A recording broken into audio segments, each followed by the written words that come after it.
Hello there, and welcome to the Sleepy Scholar. Have you ever laid down, ready for sleep, only to find that your mind will not quiet down? It races, it plans, it worries, it replays conversations, it sings the same line of a song, over and over.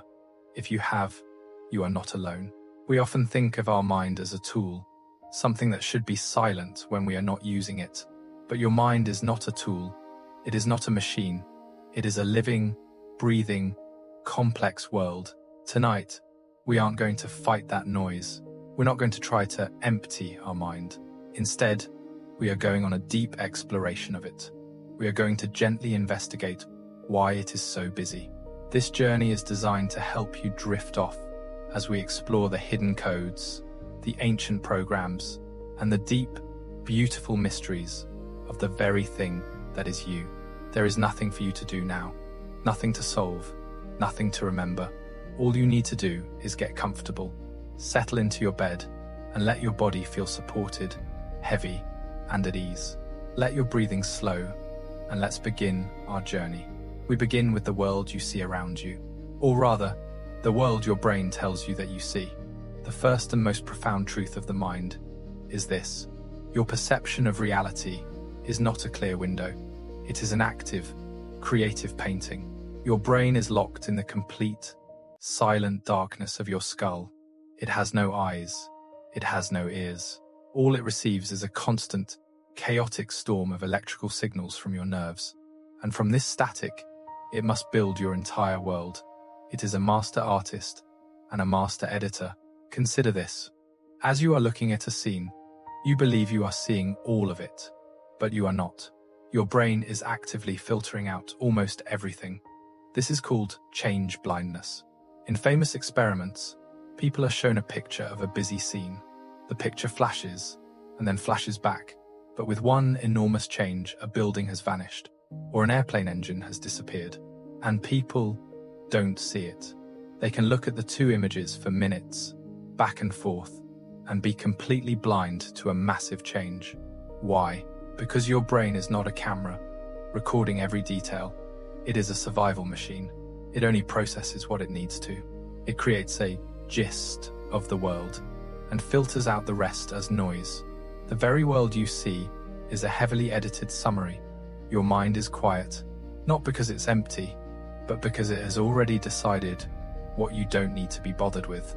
It's not just editing, either. It's actively adding things. Your brain hates gaps. It loves a complete story. You have a blind spot in each eye, a physical hole where your optic nerve is. You should see a blank black dot in your vision, always. But you don't. Your brain actively paints over the hole. It takes information from the surrounding area, the pattern of the wood grain, the color of the wall, and it fills in the gaps so perfectly that you perceive a whole, unbroken world.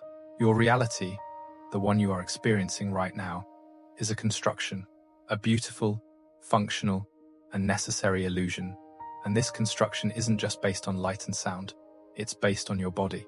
This is the strange world of embodied cognition. Your thoughts are not just in your brain, they are in your body. For instance, your posture doesn't just reflect your mood, it can create it.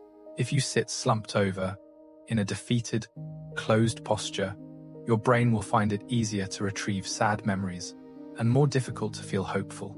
If you sit up straight, with your shoulders back, in an open posture, your brain will release chemicals associated with confidence. Your thoughts literally follow the shape of your spine. This is true for temperature as well. In studies, people holding a warm cup of tea are far more likely to describe a stranger's personality as warm, caring, and generous. People holding a cup of iced coffee are more likely to perceive that same stranger as cold, selfish, or distant. The physical sensation of temperature primes the abstract, social concept of it. Your mind is not a computer, separate from the hardware. Your mind is the hardware. It thinks with its hands, with its spine, with its temperature. So when your mind is noisy at night, it is not just thoughts, it is your body. It is the tension in your shoulders, the temperature of your skin, the memory of the day's posture. It is all one, single, interconnected system, painting your reality. As we drift deeper, we find that this painting is not done in isolation. Our minds are not built to be alone. They are built to be connected. We are social creatures to our very core, and our brains are designed to echo one another. Have you ever been in a conversation with someone and, after a few minutes, you notice that you have unconsciously copied their posture? They cross their arms, and you cross your arms. They lean back, and you lean back. This is called the chameleon effect. It is a deep, automatic, and non-verbal signal from your brain to theirs. It is your mind saying, without words, I am like you, I am with you, you are safe. People who are not mirrored, or who are mirrored poorly, report feeling that the conversation was off, even if they can't say why. This echoes the invisible glue of social bonding, and it goes so much deeper than just posture. Your brain is built to simulate, to feel what others are feeling. This is the work of mirror neurons. When you see someone pick up a glass of water, a part of your brain fires as if you are picking up the glass of water. Your mind is running a full, internal simulation of their action. But it's not just actions, it's emotions.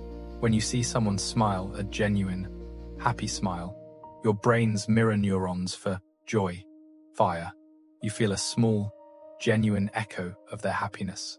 And when you see someone in pain, your brain's own pain centers activate. You don't just understand, they are in pain. On a very real, neurological level, you feel a shadow of it. This is the biological root of empathy. It is not a learned, polite skill. It is a physical, automatic reflex. Your brain is designed to blur the line between self and other. We are, in essence, a chorus. We are constantly, quietly, tuning ourselves to the people around us. This is why calm can be contagious, and it is why stress can be, too. We absorb the emotional states of others like a sponge. Knowing this, it's interesting to look at one of our most common social anxieties, the spotlight effect. This is the powerful, deeply uncomfortable feeling that everyone is looking at you. You trip on the sidewalk, you mispronounce a word in a meeting, you spill a drop of coffee on your shirt, and in your mind, a giant, harsh spotlight has illuminated you. You feel that every single person in the room is watching, noticing, and judging your mistake. But here is the beautiful, freeing truth. They are not. They are not looking at you.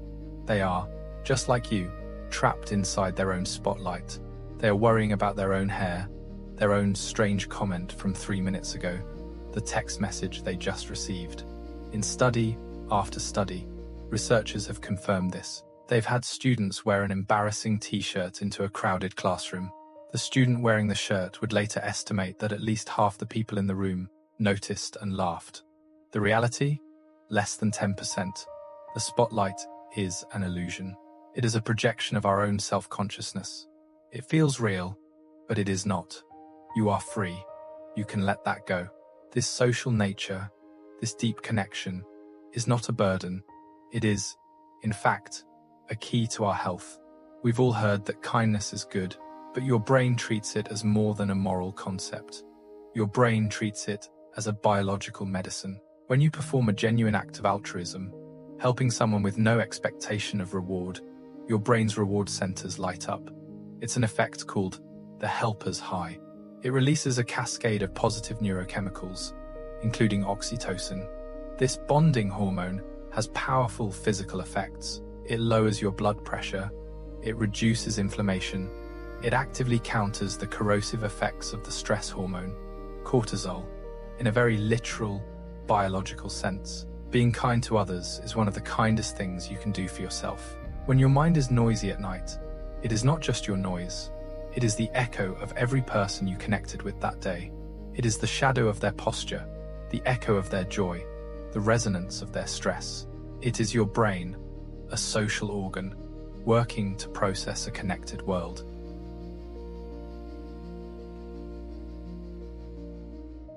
Now, our journey takes a different turn. We have explored the conscious, observable world of perception and social connection.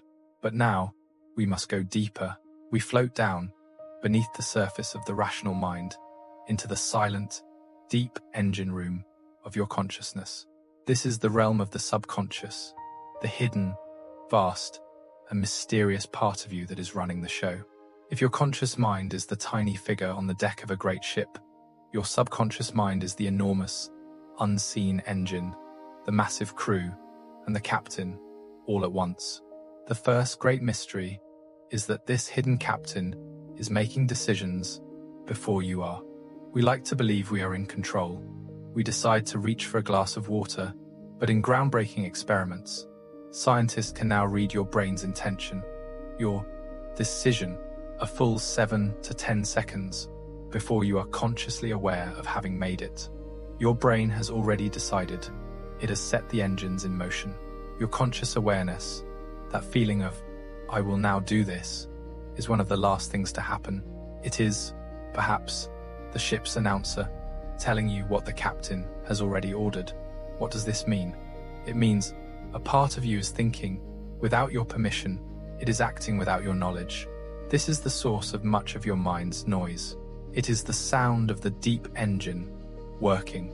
And what guides this hidden captain? It is guided by codes we are only beginning to understand. Consider instinct. Have you ever had that strange, prickling sensation on the back of your neck? The feeling that someone is watching you. You turn, and you see someone across the room looking away. Had they been looking? Our rational mind dismisses this, but the feeling is so persistent, so universal. Is it simply paranoia? Or is it a whisper from a more ancient system? Is it possible that our ancestors, who lived in a world of predators, evolved a system so sensitive to the gaze of another that it borders on a sixth sense? A system that can detect the subtle, almost imperceptible changes in the environment that signal eyes are on you. Science cannot yet fully explain this.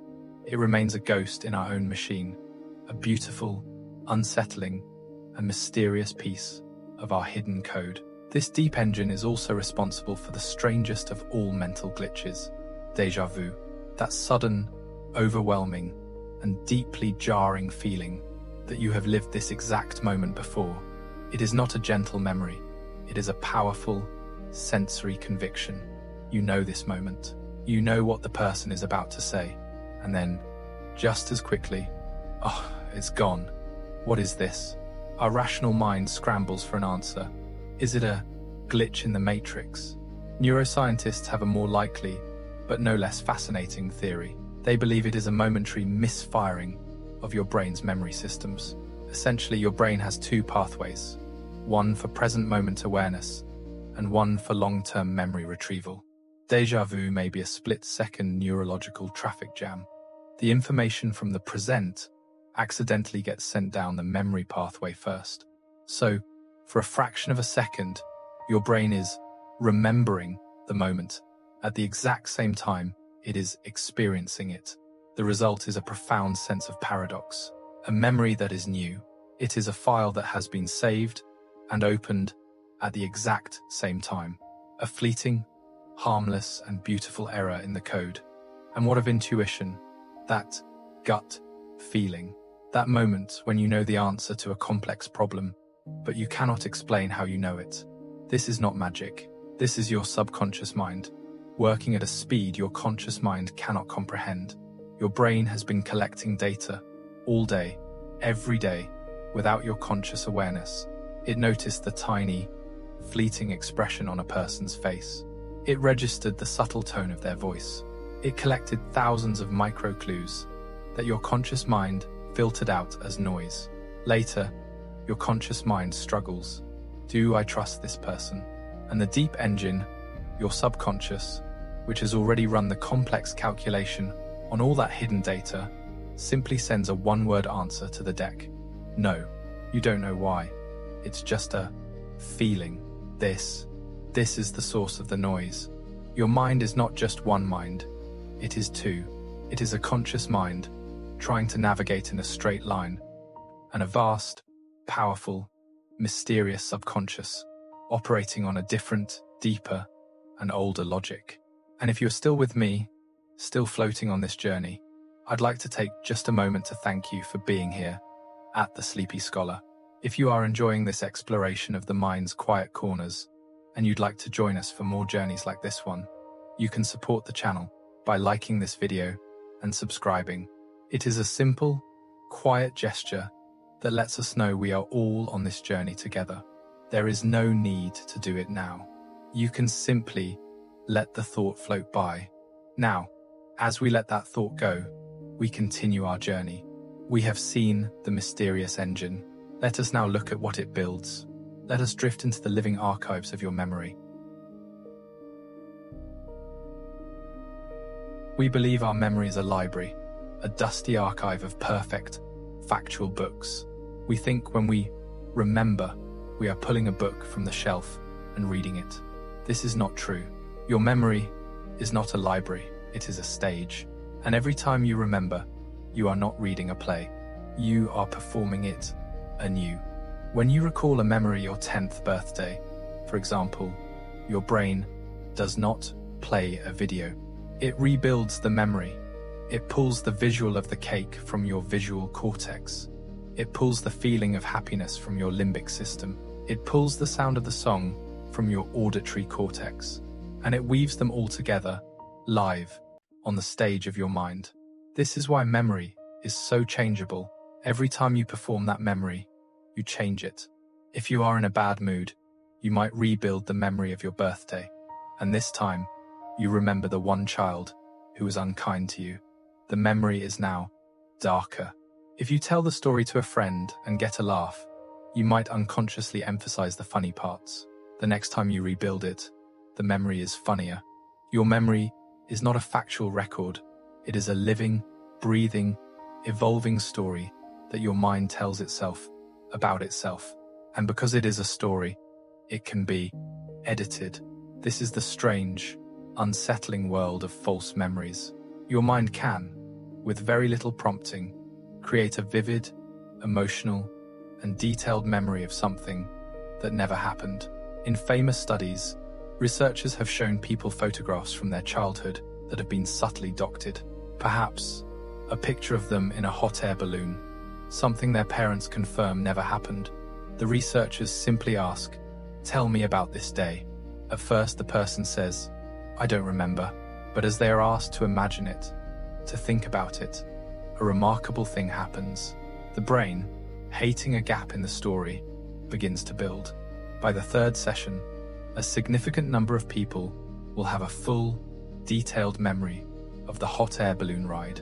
They will remember the feeling of the wind, the color of the balloon, the sense of excitement. It feels completely real. This is not a lie. It is not a flaw. It is a testament to the creative power of your mind. Your brain's job is not to be a perfect historian. Its job is to create a coherent story of who you are. But what is the ink that makes these memories stick? It is not logic. It is not fact. It is emotion. Emotion is the highlighter pen of the brain. An event with a strong emotional charge, a first kiss, a sudden fright is tagged by your brain as important. Do not delete. This is why you can remember, with perfect, vivid clarity, a single, emotional moment from 20 years ago. Yet you cannot remember the name of the person you just met. The emotional tag is what matters, and the most powerful, direct pathway to that emotional memory system is not your eyes. It is not your ears. It is your sense of smell. Smell is the only sense that bypasses your brain's logical sorting station. It has a direct, one-way superhighway straight into your limbic system, the ancient, emotional core of your brain. This is the Proust effect. A single, faint scent, the smell of rain on hot pavement, or a specific spice, or old paper, can do something that a photograph cannot. It doesn't just remind you of a memory, it transports you. You are suddenly, viscerally, emotionally there. You are back in your grandmother's kitchen. You are 6 years old. You can feel the moment. It is a time machine. It is your brain's most magical and most primitive retrieval system. Your memory is not a vault of facts. It is a landscape of feeling. As we have journeyed, we have seen that the mind is a painting, an echo, a mystery, a story. But the most profound truth is that it is a changing story.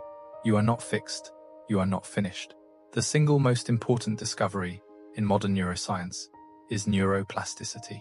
This is the simple, revolutionary fact that your brain is constantly, physically, rewiring itself based on what you do and what you think. When you learn a new skill, like playing a new song on a piano, you are not just learning, you are building. The first time, the neural pathway is a tiny, difficult path through a dense forest. Your fingers are clumsy. You have to think about every single note, but you practice, and the next day, the path is a little clearer. You practice again and again, and with each practice, that neural pathway is physically changed. It becomes wider, it becomes faster, it becomes more efficient. You are, in a very real, biological sense, an architect. You are a sculptor of your own brain. The things you choose to practice, the thoughts you choose to repeat, these are the blueprints. This is why habits are so powerful. A habit, good or bad, is just a neural superhighway, a path you have practiced so often that it becomes automatic. It takes less energy for your brain to take that road. This plasticity is the biological basis of hope. It means that change is always possible. You are never stuck. You can always build a new road. And this power extends to your very health. We have all heard of the placebo effect, the sugar pill that heals. We used to think of it as a trick, as faking it. We now know it is one of the most powerful examples of neuroplasticity. When you are given a pill and you believe it will take away your pain, your brain acts on that belief. It releases its own endogenous opioids, its own natural, internal painkillers. It doesn't imagine the pain is gone.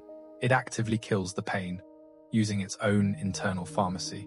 Your brain's belief changed your body's biology. And here is the most astonishing part. It works, even when you know it's a placebo. In open-label studies, doctors give patients a bottle of pills labeled placebo, inactive sugar pills. The doctor says, "We know these are just sugar pills, but we also know that the ritual of taking a pill and the body's natural healing response is powerful. Take these." And in many people, the pain still goes away.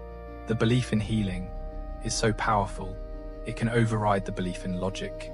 Your mind is not just a passive observer of your health. It is an active, powerful architect of your health. This is why learning is so vital.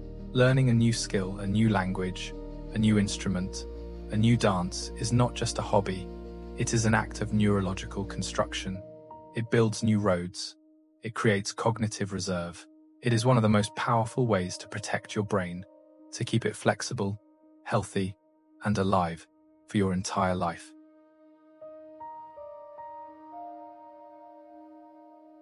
And so, our journey comes to a gentle close. We have wandered through the vast, complex, and beautiful world inside your mind. We set out to discover why your mind is so noisy. And I think, now, we have an answer. Your mind is not noisy because it is broken. It is noisy because it is alive. It is noisy because it is actively painting your reality. It is noisy because it is echoing the world of others. It is noisy because a deep, mysterious engine is working, even when you are not. It is noisy because it is rebuilding your past and architecting your future. Your mind is not a still, silent pond. It is a living, thrumming, creative universe. And tonight, you do not need to silence it. You do not need to fix it. You only need to let it rest. You can give this vast, wonderful, busy mind permission to slow down. It has done its work for the day. It has painted and echoed and remembered and built. And now, it can be still. Feel your body, heavy and supported. Feel the gentle, automatic rhythm of your breath, in and out. Feel the darkness behind your eyes, a soft, safe space. Your mind has brought you safely here, to this moment of rest, and you can simply let go. Before you drift off completely, I want to thank you for spending this time with us. At The Sleepy Scholar, these journeys are a deep passion, and if you've enjoyed this one, we'd be so grateful if you would leave a comment below. Tell us what you thought, or what you'd like to explore next. And if you haven't already, please subscribe to the channel so you can join us for all our future explorations. But that is a thought for tomorrow. For now, all that is left is this moment, this quiet, this peace. Your journey is over. It is time to sleep. Let go of the day. Let go of the thoughts. Let the deep, quiet mystery of your mind carry you into a peaceful, restorative sleep. Sleep well. Good night.